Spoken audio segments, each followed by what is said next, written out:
69 km de pistes à transformer à terme en route revêtue pour lancer ainsi le développement du territoire de Gungu dans la province du Kwilu. Voilà le résumé qui convient à ce nouveau projet de l'Agence congolaise des grands travaux lancé ce mardi 3 mars par son ministre de tutelle, John Bonzalunda.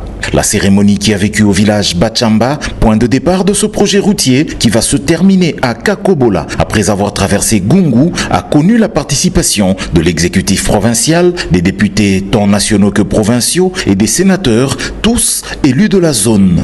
Le mot de bienvenue à l'assistance, dit par le vice-gouverneur Espoir Massamanki, a été suivi d'une déclaration du caucus des élus du territoire de Gungu, saluant le projet.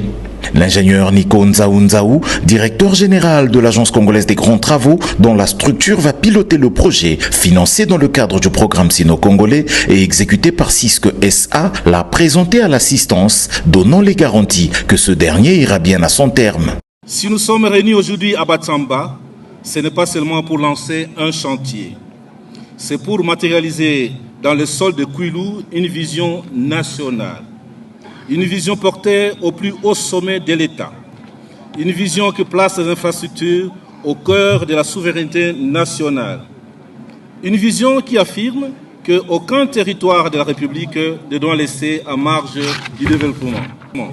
Ce projet comprend les dégagements et nettoyage de l'emprise, la mise en œuvre des couches de chaussée, la construction et la réalisation des ouvrages d'assainissement, les renforcements des ouvrages de franchissement existants, la signalisation des dispositifs de sécurité sur un total linéaire de 69 km. Avant de prendre place à bord de la bulldozer de la firme Sino-Hydro 11, sous-traitant de Cisco SA, le ministre a eu un mot pour la population. Bana Gungu oye! Bana Kwilu oye! Bana Fachi Beton oye!